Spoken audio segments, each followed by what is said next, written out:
Tenho 71 anos e posso dizer, com toda a honestidade que a idade me deu, que por muito tempo achei que cansaço era simplesmente o preço que se paga por ter vivido.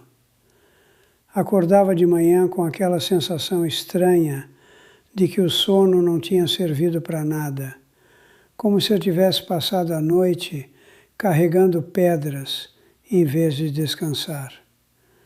E ficava ali, sentada na beira da cama, olhando para as minhas próprias mãos, pensando: o que está acontecendo comigo? Não era frescura, não era fraqueza, era algo real, que demorei anos para entender de verdade. E é sobre isso que quero conversar hoje, com você que talvez esteja se sentindo exatamente assim. Deixa eu começar por onde ninguém começa, os hormônios. Não a menopausa em si, porque sobre isso a gente ouve bastante. Todo mundo fala das ondas de calor, da irritação, das noites mal dormidas durante a transição. Mas o que ninguém conta é o que vem depois, anos depois, quando o corpo já passou por tudo aquilo e você acha que o pior ficou para trás. O que acontece é que o estrogênio e a progesterona não ficam apenas baixos, eles caem para níveis que mal existem. E isso afeta a energia de um jeito silencioso, profundo, que a maioria dos médicos passa direto sem nem comentar. Lembro de uma consulta que tive com uns 60 e poucos anos. Eu havia explicado para o meu médico que me sentia esgotada sem razão aparente. Dormia bem, comia razoavelmente, não tinha nenhuma doença diagnosticada. E ele me olhou com aquela expressão gentil, mas vazia, e disse: é a idade, Dona Teresa, faz parte. Eu tinha 63 anos. 63. Fui embora com aquela frase entalada na garganta, porque dentro de mim eu sabia que não era só isso. Que esse tipo de cansaço não era normal, era um sinal. O estrogênio, quando estávamos mais jovens, não servia só para os ciclos do corpo. Ele ajudava o cérebro a funcionar, sustentava a memória, regulava como o organismo aproveitava o açúcar como energia. A progesterona acalmava o sistema nervoso, deixava a gente adormecer mais fácil, dormir mais fundo. Quando esses dois somem de verdade, o corpo fica tentando operar com menos combustível do que precisa. Tarefas simples ficam pesadas. Subir uma escada, carregar as compras. Até ler um livro por mais de 20 minutos pode parecer um esforço. E a pessoa fica se perguntando se está ficando preguiçosa, fraca, sem força de vontade. Não é nada disso. É biologia. O que aprendi com muito custo foi que existem opções. Algumas mulheres se beneficiam de terapias hormonais. Outras precisam apoiar as glândulas suprarrenais, que ficam sobrecarregadas quando os ovários param de trabalhar. Mas nada disso você descobre se não perguntar. Se não for na consulta e disser: quero saber meus níveis hormonais, quero entender o que está acontecendo no meu corpo. Porque o médico, ocupado com 15 minutos por paciente, muitas vezes não vai levantar esse assunto sozinho. Você precisa levantar. Agora, tem outro lado dessa história que me surpreendeu ainda mais: a alimentação. Eu sempre comi bem, frutas, legumes, proteína. Tomava um multivitamínico todo dia, com a consistência de quem acredita nisso. E mesmo assim, por muito tempo, andei com deficiências que me deixavam exausta e eu não fazia ideia. Porque a partir dos 60, o estômago produz menos ácido e sem ácido suficiente, os nutrientes não são absorvidos direito. O prato cheio de coisas boas pode passar pelo corpo quase inteiro sem entregar o que deveria. A vitamina B12 foi a primeira coisa que descobri que estava baixa em mim. Minha filha Claudinha, que é enfermeira, foi quem insistiu para eu pedir o exame específico. Quando o resultado veio, entendi muita coisa. Aquela confusão mental que eu atribuía ao estresse, aquele cansaço que não passava com nenhuma quantidade de sono, a memória que parecia escorregadia. B12 baixa afeta o sistema nervoso, afeta o raciocínio, afeta tudo. E o pior, muitas mulheres são tratadas por suposta perda de memória quando o que elas precisam é de uma simples reposição dessa vitamina. Depois vai o magnésio. Esse é o que mais me assusta quando eu converso com outras mulheres da minha idade, porque quase nenhuma foi testada. O magnésio regula os músculos, os nervos, o sono, a resposta ao estresse. E o estresse o consome a uma velocidade assustadora. Toda vez que você fica ansiosa, preocupada, com o sistema nervoso ligado, seu corpo gasta magnésio para tentar se acalmar. Se você já começou o dia com pouco, no fim da tarde não sobra quase nada. E aí vem aquela sensação de peso, de que você nunca descansou de verdade, de que dormiu, mas não recuperou. Tem também o ferro, que muita gente pensa que só é problema quando se tem menstruação. Mas inflamações, absorção ruim, alguns problemas digestivos silenciosos, tudo isso pode ir corroendo o estoque de ferro com o tempo. Quando está baixo, até varrer a casa deixa sem fôlego. E a vitamina D, que a maioria associa só à saúde dos ossos, mas que tem tudo a ver com disposição, humor, vitalidade.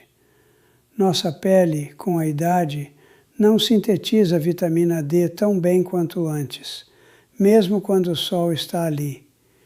E muita gente anda com níveis tão baixos que vive numa névoa de cansaço emocional sem entender de onde vem. O que aprendi com tudo isso é simples. Não aceite seus exames estão normais como resposta definitiva. Normais para quem? Normais em que faixa?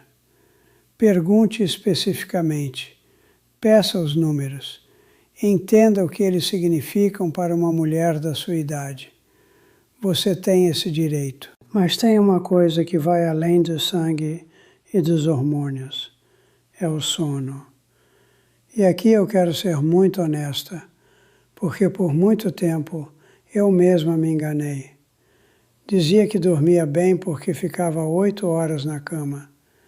Só que ficar na cama não é dormir. Dormir de verdade é outra coisa. Com a idade, o corpo produz menos melatonina e passamos menos tempo nas fases profundas do sono, que são justamente as fases onde o corpo se repara, onde o cérebro se limpa, onde os músculos se recuperam.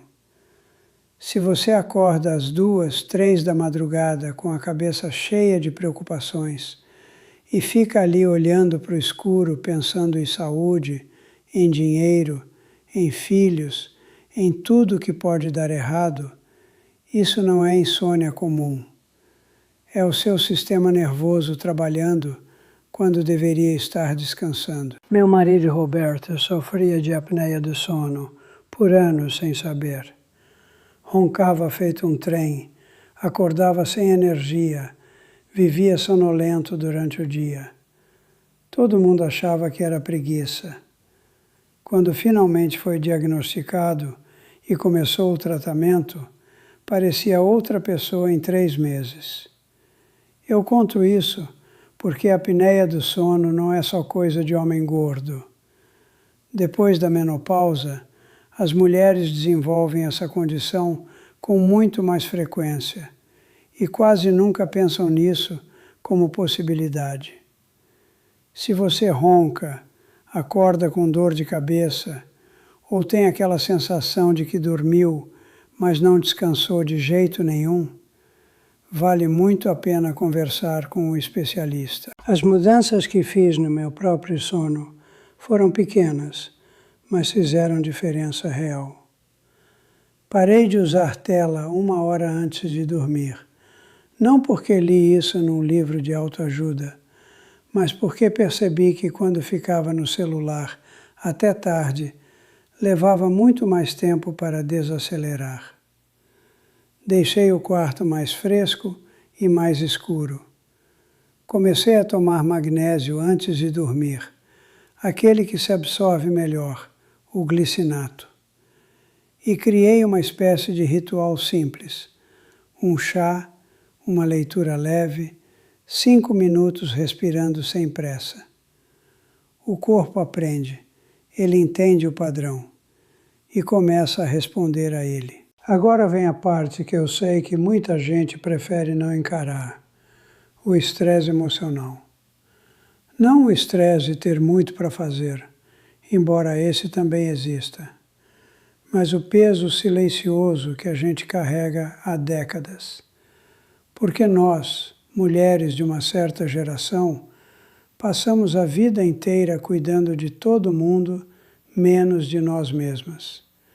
Criamos filhos, sustentamos casamentos, cuidamos de pais idosos, fizemos carreira quando ainda era preciso provar que éramos capazes e engolimos mais do que deveríamos em nome da harmonia.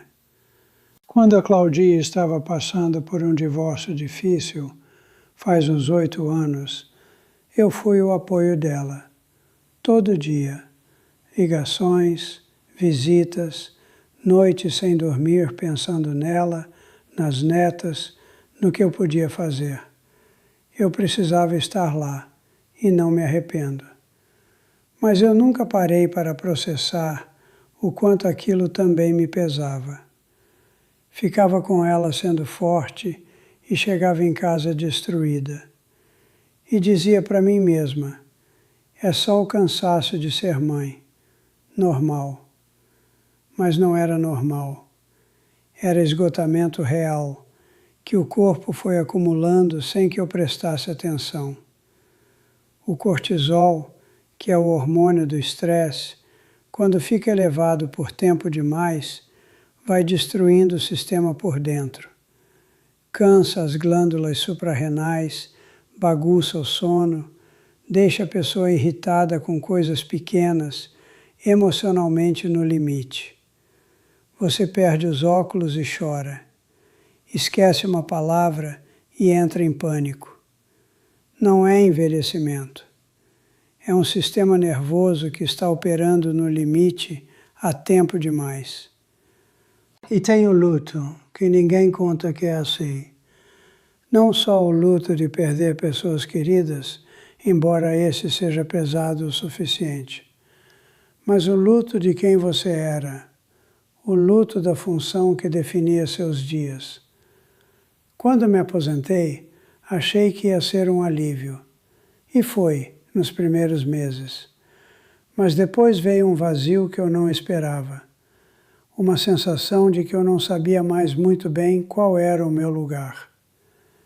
Minha amiga de infância, Lourdes, passou por isso de forma ainda mais intensa depois que o marido dela morreu.